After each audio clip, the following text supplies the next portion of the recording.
Hey guys, welcome back to the channel. In this video, I want to talk about succeeding on YouTube in 2020, and I kind of want to break this down in two separate parts for this video.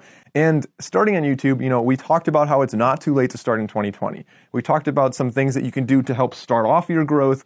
In this video, I want to give you a blanket, just a generalized, no matter how big your channel is, what you can do to improve your growth in 2020. These are observations that Nate and I have been making in the past couple months. Really, we did a lot of deep diving analysis into YouTube, looking at our analytics, looking at other analytics, talking to other creators, and this is a list that we came up with for the best ways to improve your growth in 2020. So the two parts I want to talk about, the first one is just generalized channel success. And this is just generalized tips, not necessarily algorithm specific, but just ways that you can really grow and just catapult your channel in the next year.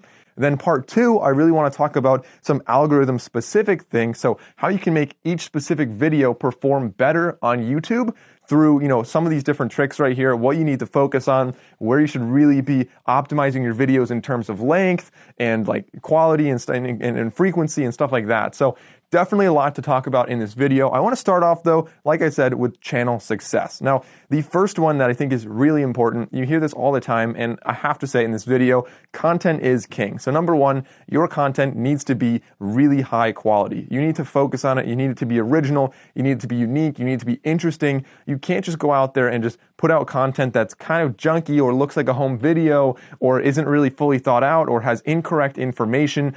You really want to make sure that this is going out. Like every video you put out, you want to ask yourself, is it okay if this gets 5 million views? Because honestly, it might. And if you say, well, 5 million people, there was that one part that's not correct, maybe you should go back and fix it. And then that should drive you to go back and fix the things that are wrong, which will ultimately help you grow your channel faster. And don't be ashamed of making videos and never publishing them. I have dozens of videos that I've made, uploaded, then watched them. I didn't release them yet. I just uploaded them as like private videos. I watched them again and I thought, you know what? I could do better than that. This is not for me. So I took them down and I never released them. Number two is to collaborate. Now, this could be in or outside of videos. Now, as YouTube is getting larger and larger, it's a massive audience, and it's really hard for you to reach everybody. Obviously, you can't reach everybody, but it's really even hard to reach many people in your own space. So there could be like, if I'm a tech review channel and then somebody else has another tech review channel reviewing very similar stuff to me, we might have some small overlap in our subscribers, but for the most part, a lot of people don't know the other channel exists. So me collaborating with another creator in a relatively similar area could benefit both channels really greatly. And this is something I've done in the past. I did this in 2019, but not just in videos. This is also really important outside of videos, where you can meet up with other creators and just kind of talk about what works for them in this specific area. So everybody should be doing their own research, diving into your analytics and figuring out what does and does not work. So meeting up with other people that also do this and are working hard in your field, it can really benefit both of you when you're bouncing ideas off each other and figuring out what really does work for your content niche. And we say this all the time, and just a reminder, it is not a zero-sum game. YouTube is something that if I'm succeeding, somebody else is making similar videos, I want them to succeed really badly. Like I'm fully vested in their best interest there, because if they succeed, I succeed. We succeed together, because if they have a video that gets 10 million views and I have a similar video, even though we're different channels, mine might get recommended against them, which means that, a rising tide lifts all boats. I could do well as well if my friend or other, creator in the similar area is also doing well. That brings us to number three, which is running tests. Now, I think it's really, really important that you're running tests all the time to just learn as much as possible about your platform, about what you're doing, about your audience, and just everything like that. So this could be something that, example, what I did in 2019, a recent test actually just like 2 months ago, was I tested out, is it better or worse to run mid-rolls? Does it decrease your watch time? Does it decrease your views?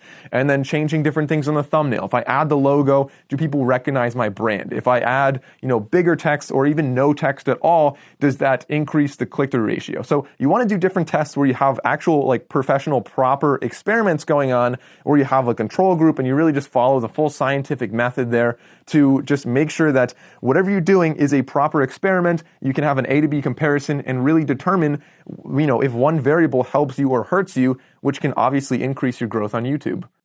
Number 4 then goes with that one. Studying your analytics, doing a deep dive on what works and what doesn't work for your channel is part of this, but the other part is actually doing an audit of other channels. So it's very easy to maybe watch other channels to get ideas for videos, or maybe just not watch other channels at all and focus on yourself.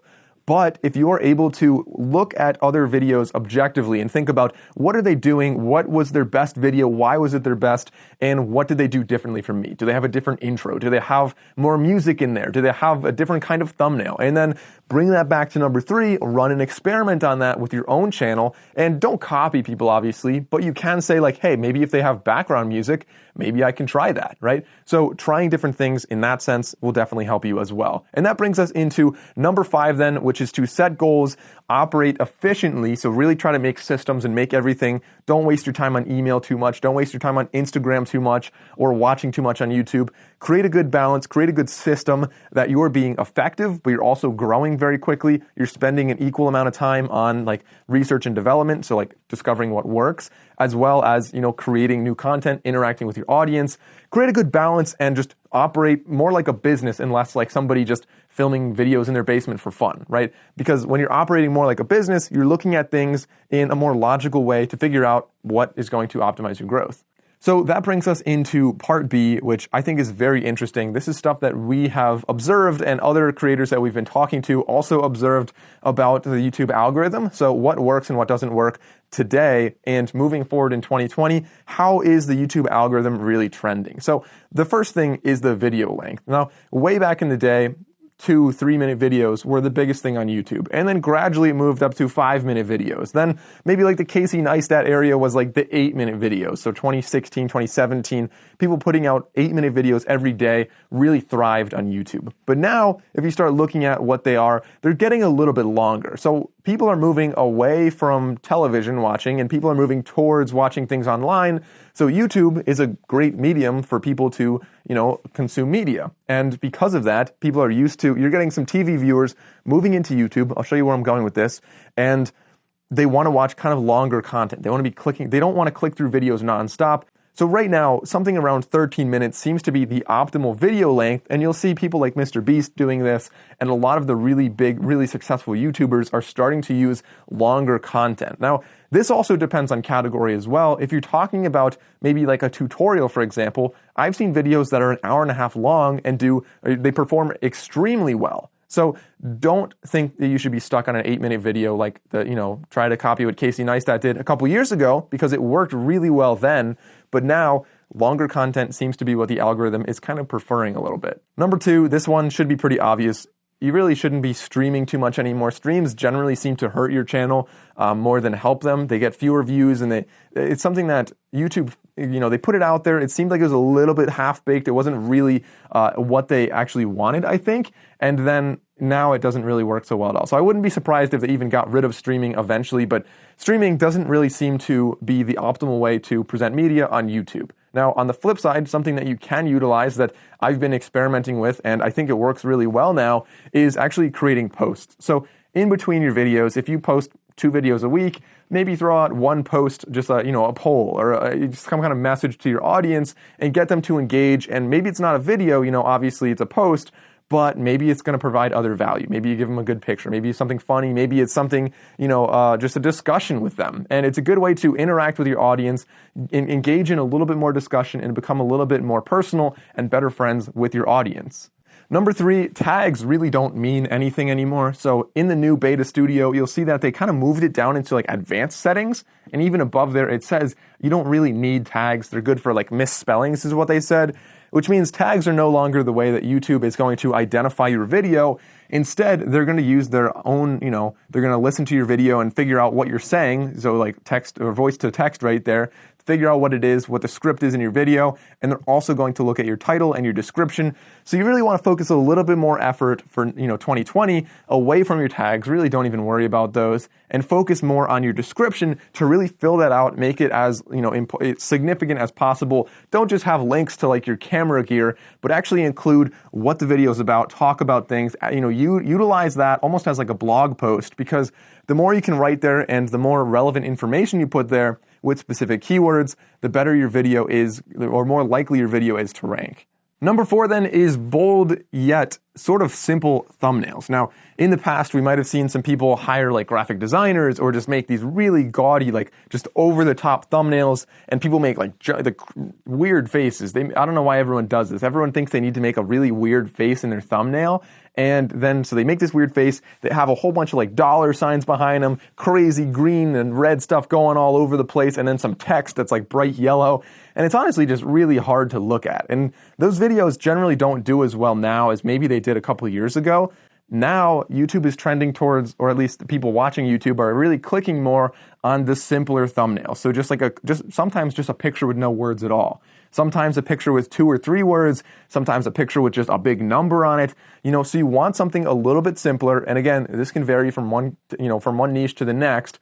But for the most part, having just a simple, well-taken photo, a really good photo with some simple text right there, seems to be the best performing thumbnail, in my opinion, across many different categories. Number 5 is actually a little bit more about the type of content you're creating. So they're moving a little bit away from the controversial or even funny, like bullying type stuff is what they called it. So they had a recent update where they were pushing people away from bullying, as they say, and I put quotes around that. Some of it actually was like bullying. Some of it was just kind of funny stuff that maybe some people might consider bullying. But regardless, moving towards the safer content that anybody can advertise on is really what YouTube is looking to do to, attract more advertisers and really increase their revenue, your revenue, and just the platform as a whole. So doing this, it really means that you want to be focusing a little bit more on making, friendlier things, nicer things. And when I say not controversial things, this is an older one. Obviously, you can't go out there and start talking about any kind of hate speech or anything like very violent or mean, because you're going to get demonetized anyway. So now it's just a little bit more emphasis on that, where they want everyone to be a little bit nicer on the platform. Number 6, the big 3 things that YouTube really cares about when they're looking at your video. So what are the big 3 things that are going to make you rank higher on YouTube, or even just get shown out to more and more viewers and just have a sort of viral video? Now, the first one is your thumbnail. So the click-through ratio is going to be extremely important, the click-through rate of how many people see your thumbnail versus how many people click. And depending on if you're ranking in search or browse or trending or whatever, you want this number to be obviously as high as possible. If you can get it up to 7, 10, 15%, or even higher, then, the higher it is, the better your video is going to do, because YouTube says, wow, this is interesting. People like this. And along with thumbnail, the second thing that they really care about is the title. So title and thumbnail go hand in hand for your click-through rate. When people see that, they click on it, they say, that's really interesting. YouTube registers that as, hey, people are interested in this video. We should show it to more people, and maybe more people will be interested. And the second thing then is your watch time. So you want to make sure that you have a really captivating intro. You want to have a really good beginning of your video. Obviously, the whole video should be good, but really focus on the beginning. Get a really good hook in there. Number 7 is the frequency of uploading. Back in the day, like I said, Casey Neistat era, it was really, really popular to have daily uploads. And obviously, Casey Neistat had extremely high quality videos, which is why his videos performed so well. His channel just blew up in that year.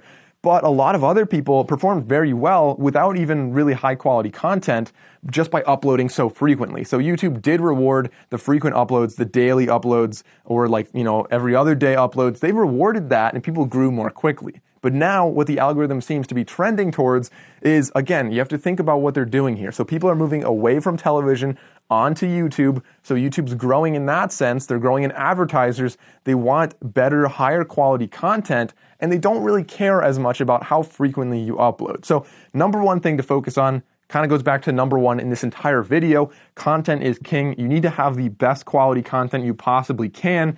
This doesn't necessarily mean buying the absolute best camera, but it does mean talking about the best quality, like just the content itself, not necessarily the lighting and everything. That comes second, and it's still extremely important. But you want to make sure that you have great ideas, well thought out, well executed, well edited. And of course, then the next step, like I said, having a decent camera, decent lighting, decent background. You want to make sure that overall your content is as good as you can possibly make it. So don't compromise quality for quantity anymore. This is something that you really need to focus on when you're trying to grow in 2020 or 2021. Whenever you're trying to grow, guys, these are my tips. These are what I discovered, learned, and talked to other people about. So Nate and I have both been talking about this with other creators, and it seems to be a pretty common agreement in the community that these are things that really you should be focusing on in 2020. So if you're growing your channel, guys, comment down below. Let me know what your channel's about, what you're doing to grow it. And as always, guys, Happy New Year. Thank you all for watching. I'll see you next time.